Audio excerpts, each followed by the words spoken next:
Selamat pagi dan salam sejahtera murid-murid. Apa kabar hari ini? Setelah kita sudah bercuti hari raya dengan cuti tambahan daripada Kementerian Pendidikan, jadi bagaimana kabar kalian semua setelah cuti ini? Semua dalam keadaan okey? Jadi apa saja aktiviti yang kamu buat sepanjang 1 minggu sepanjang cuti itu? Okey. Okey, terima kasih. Jadi apapun juga semoga yang semuanya yang dalam keadaan baik sajalah, kan? Yang semua okey, tidak apa-apa sajalah. Enggak.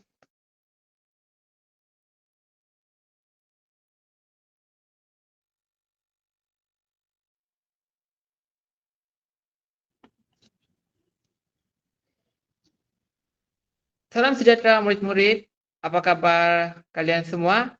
Setelah kembali bercuti selama 1 minggu, cuti hari raya dengan cuti tambahan yang diberikan oleh Kementerian Pendidikan. Jadi saya harap sekembalinya kita ke sesi persekolahan ini, saya harap kita semua dalam keadaan yang baik, sehat bersama dengan keluarga, semuanya dipermudahkan selalu.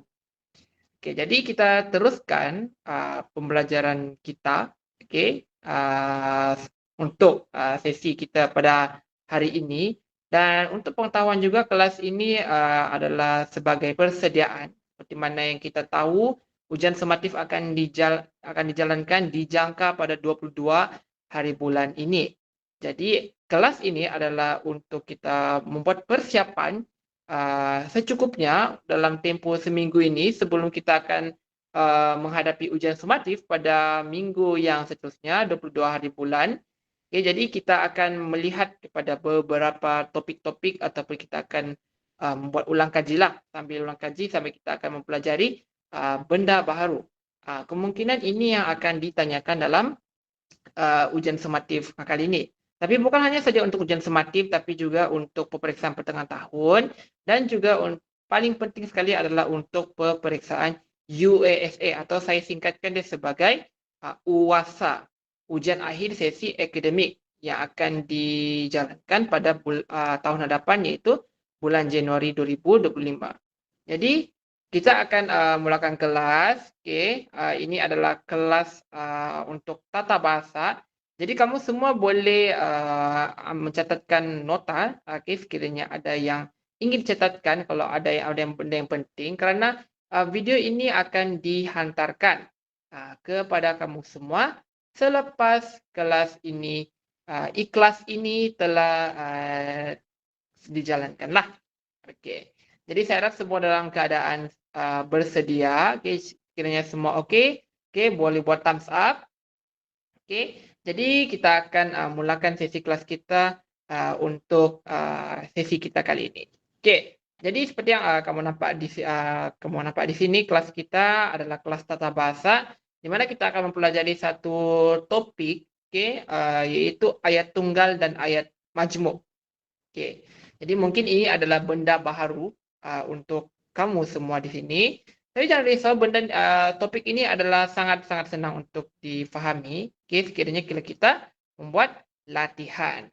Itu saja yang paling penting sekali adalah untuk membuat latihan. Tapi saya percaya kamu semua kelas ini boleh melakukan yang baik, dan mungkin boleh memenuhi daripada apa yang saya ingin jangkakan begitu. Jadi tidak perlu kita basa-basi lagi, jom kita teruskan tentang tajuk kita pada hari ini.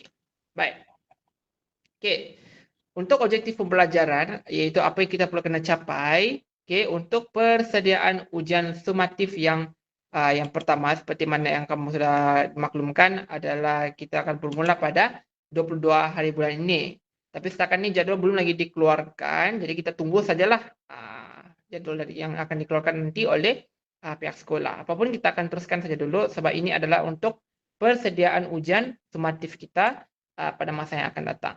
Baik, untuk topik ayat tunggal dan ayat majmuk ni, apa yang perlu kita kena tahu adalah untuk mengetahui, mengenal pasti dan membina ayat tunggal, di mana selepas kita mengetahui konsep ayat tunggal ini, kita akan mengenal pasti sekiranya itu adalah ayat tunggal ataupun tidak, dan kita akan membina sekurang-kurangnya satu ayat tunggal berdasarkan daripada pemahaman yang kita telah tahu pada hari ini.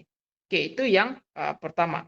Okey, yang kedua adalah untuk mengetahui, mengenal pasti dan membina ayat majmuk. So, sama sajalah macam tadi, di mana selepas kita telah mempelajari ayat majmuk ini, kita kena belajar untuk mengetahui, kenal pasti dan membina sekurang-kurangnya satu ayat majmuk berdasarkan daripada apa yang kita telah pelajari pada hari ini. Jadi itu adalah dua objektif kita di mana kita perlu kena pastikan kita boleh menguasai semua kedua-dua bahagian ini. Ya, okey.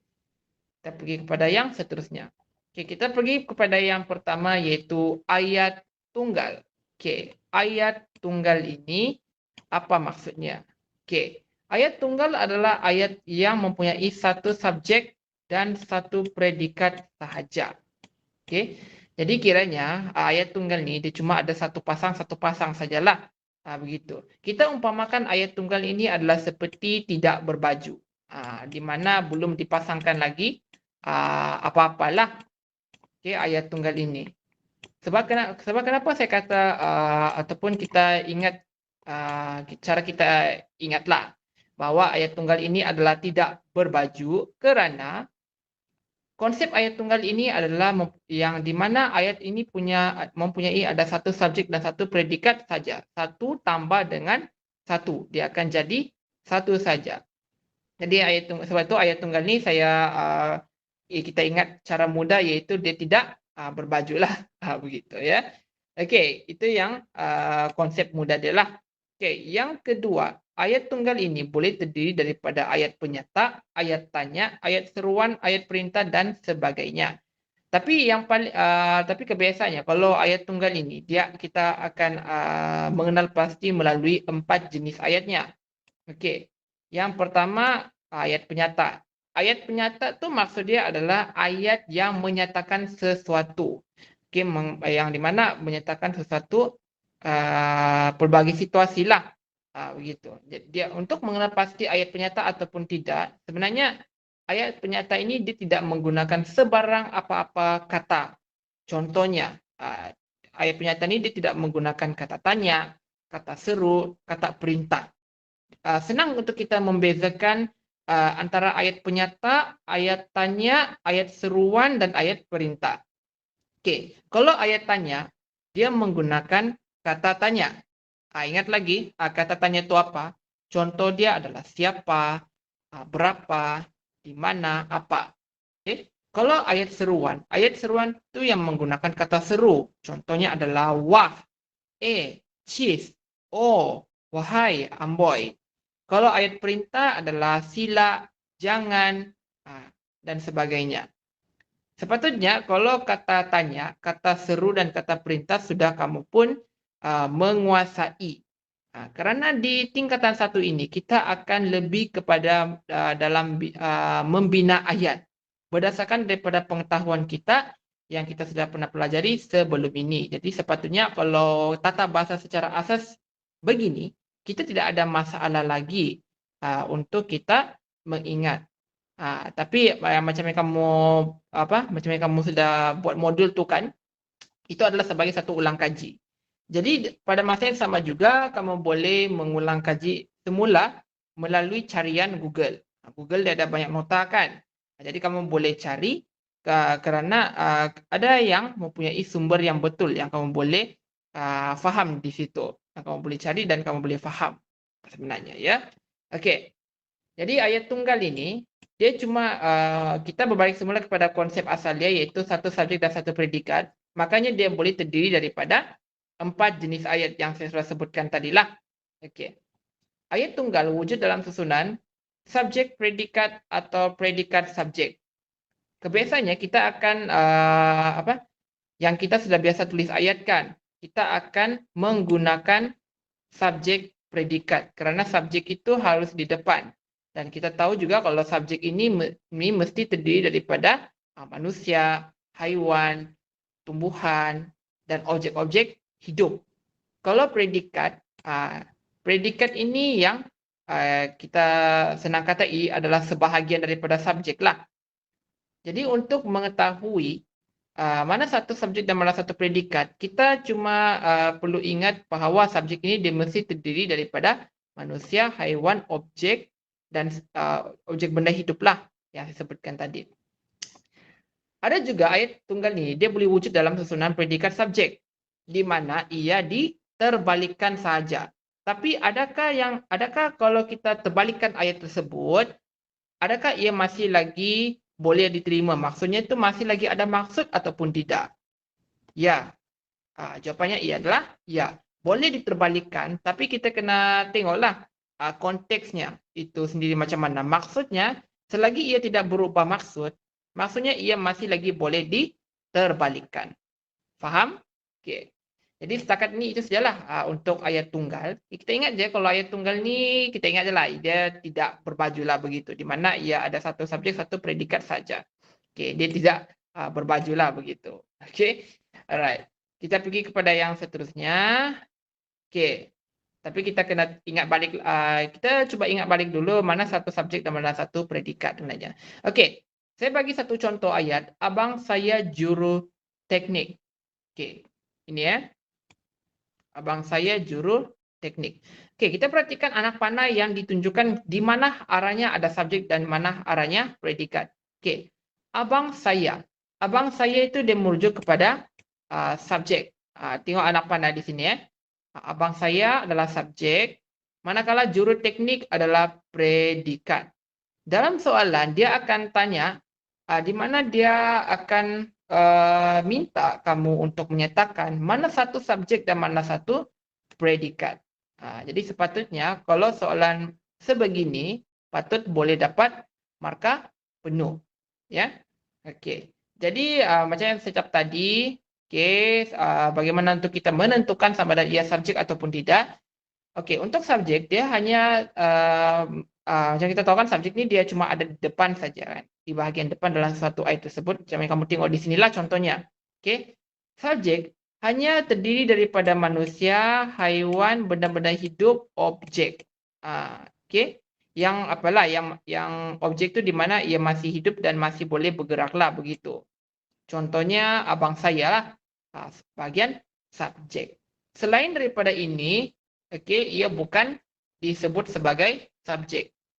Disebut sebagai predikat. Okey. Tapi saya fikir kamu semua fahamlah dan boleh bezakan mana satu subjek dan predikat. Sebab kalau di sekolah rendah pun sebenarnya ada juga belajar kan. Jadi sepatutnya mesti boleh tahu bagaimana untuk bezakan antara kedua-dua bahagian dalam sesuatu penulisan ayat tersebut. Okey. Okey, ketiga. Ataupun yang seterusnya. Okey. Ayat tunggal boleh wujud dalam susunan subjek predikat atau predikat subjek. Kalau kita terbalikkan ayat pun sebenarnya masih lagi betul. Cuma kita kena tengok sama ada sesuatu ayat tersebut adakah ia berubah maksud ataupun tidak. Selagi masih lagi kita boleh faham, ayat tu tidak akan mengubah maksud asal. Maksudnya itu, maksud mengubah asal tu maksud asal tu ditukar kepada maksud baharu. Jadi macam mana pun, kalau diterbalikkan macam mana pun, masih lagi ada maksud yang sama atau mengekalkan lagi maksud tersebut. Okay, kita tengok contoh dia. Okay. Contohnya, abang saya juru teknik. Juru teknik abang saya. Dia cuma terbalikkan bahagian predikat iaitu juru teknik pergi ke hadapan dan manakala subjek itu dia diterbalikkan ke belakang. Okay. Dia terbalikkan sajalah. Makanya abang saya juru teknik dia tukarkan kepada juru teknik abang saya. Jadi yang telah ditukarkan tersebut yang macam kamu tengok di sini, juru teknik abang saya itu masih lagi ada maksud. Juru teknik abang saya. Maksudnya itu dia merujuk kepada juru teknik itu adalah abang saya. Itu adalah maksud di mana kita boleh fahamlah, kita boleh faham sendiri. Begitu. Sama juga dengan ayat-ayat lain. Kita tengok contoh ayat yang lain. Burung-burung berkicau. Berkicau burung-burung. Sayur-sayur ini amat segar. Amat segar sayur-sayur itu. Rombongan itu ke Sarawak. ke Sarawak rombongan itu. Mengapakah kalian kemari? Kalian kemari mengapa? Okey. Jadi kelima-lima ayat ini yang telah diterbalikkan ini, predikat di hadapan, subjek di belakang masih tidak mengubah maksud di mana ia menukarkan kepada maksud baharu. Kerana kedua-duanya kerana bila diterbalikkan masih lagi membawa maksud yang sama seperti mana maksud pada ayat yang asal sebelum diterbalikkan tersebut. Okey. Jadi macam kita berbalik semula kepada konsep ayat tunggal tersebut tu dia boleh wujud dalam predikat subjek. Kalau diterbalikkan masih lagi wujud kerana ayat tunggal dia hanya terdiri daripada satu subjek dan satu predikat. Okey. Seterusnya, ayat majmuk. Okey. Ayat majmuk adalah ayat yang menggabungkan dua atau lebih ayat tunggal. Okey. Kalau ayat tunggal tu kita ingat dia tidak berbaju kan? Tapi kalau ayat majmuk ni kita senang ingatlah dia berbaju begitu. Okey, tulisan saya mungkin tidak nampak, tapi yang penting yang penting kamu nampaklah kan. Okey. Ayat majmuk ni dia diumpamakan sebagai kita berbaju. Kalau ayat tunggal tadi tu kita tidak berbaju lah macam tu, ya. Okey, ayat yang menggabungkan dua atau lebih ayat tunggal. Asal kalau faham ayat tunggal tu bagaimana ditulis, kita tidak ada masalah untuk menukarkan kepada ayat majmuk tersebut. Okey, nanti selepas ini juga akan tunjukkan contoh-contoh ayat yang di mana beberapa ayat tunggal tu telah digabungkan menjadi ayat majmuk. Okey. Ayat majmuk akan terdiri daripada sekurang-kurangnya dua subjek atau predikat. Okey, bergantung daripada bilangan ayat tunggal yang ingin kita gabungkan tersebut. Okey, kita teruskan kepada contoh. Okey. Contoh-contoh ini yang akan diuji nanti dalam ujian atau peperiksaan akan datang.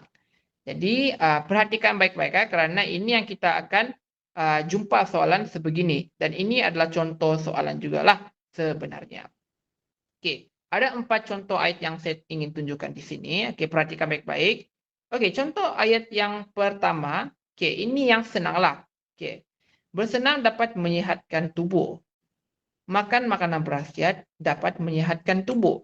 Jadi apa yang sama antara kedua-dua ayat ini adalah dari segi predikatnya, iaitu dapat menyihatkan tubuh. Dan berbezanya di sini adalah subjeknya. Subjek berbeza tetapi predikatnya sama. Jadi apa yang kita perlu buat untuk menggabungkan atau menyatukan antara kedua-dua ayat tunggal tersebut adalah kita akan menggunakan satu kata hubung. Tapi penggunaan kata hubung ni kita mesti kena tahulah bagaimana caranya itu berfungsi atau cara penggunaannya bagaimana. Kalau kita salah letak kata hubung, maka keseluruhan konteks ayat tersebut akan berubah maksud dia dan seterusnya juga akan membawa kepada kesalahan. Dan seterusnya juga ia akan membawa kepada markah kosong. Begitu ya. Jadi key dia di sini ataupun kuncinya di sini adalah penggunaan kata hubung tu mestilah betul. Dan kita tengok jugalah ataupun bergantung daripada ayat-ayat tunggal itu. Okey, macam ni senang saja. Okey. Ayat 1 iaitu bersenam dapat menyihatkan tubuh. Makan makanan berkhasiat dapat menyihatkan tubuh. Pada ayat 2 ini mempunyai subjek yang berbeza tetapi predikat yang sama. Predikat yang sama itu adalah dapat menyihatkan tubuh. Yang berbezanya di sini adalah subjek. Bersenam, makan makanan berkhasiat. Jadi apabila digabungkan menjadi ayat 3, maka predikat yang sama akan digugurkan salah satunya. Okey. Jadi berdasarkan daripada dua ayat tunggal ini, kita akan menggunakan kata hubung dan di mana kita akan menyatukan dua subjek yang berbeza dan kita gugurkan satu predikat yang sama menjadi satu. Maksudnya di sini ada dua kan? Dia ada dua. Jadi kita gugurkan satu dengan menggunakan kata hubung dan. Makanya dia akan terhasil seperti bersenam dan makan makanan berkhasiat dapat menyihatkan tubuh. Jadi, predikat yang sama ini dia cuma ada satu saja. Dan subjek yang berbeza ini digabungkan atau disatukan dengan menggunakan kata hubung dan. Okey, itu contoh ayat yang pertama. Seterusnya pergi kepada contoh ayat yang kedua. Okey, contoh ayat kedua ini. Okey. Sama jugalah macam tadi, tapi yang beza dia subjek itu semua sama. Predikatnya adalah berbeza. Okey. Budak itu menangis, budak itu terjatuh. Okey. Pada ayat 1 dan ayat 2 ini, yang ini, okey, mempunyai predikat yang sama tetapi subjek yang berbeza. Jadi dia berbeza daripada contoh ayat 1 yang tadi. Okey, predikatnya sama tetapi subjek dia berbeza. Kalau ini terbalik. Okey. Sama saja konsep di sini, kita cuma perlu mengetahui penggunaan kata hubungnya saja. Ya. Dan dia bergantung daripada ayat itulah bagaimana. Okey. Jadi setelah kedua-dua ini telah diketahui predikat dan subjek yang sama itu, okey, penggunaan kata hubung kerana disatukan. Okey, disatukan di mana bahagian subjek itu yang sama tu dia digugurkan menjadi satu. Kemudian pada bahagian predikat menangis dan terjatuh ini disatukan dengan penggunaan kata hubung kerana. Okey. Jadi apabila digabungkan menjadi ayat 3 yang merujuk kepada yang ini, okey, maka subjek yang sama akan digugurkan salah satunya. Tidak boleh dibawa kedua-duanya sekali. Okay. Yang ketiga. Okay, contoh ayat ketiga. Abang mendapat kabar permohonan beasiswanya telah diluluskan. Okay.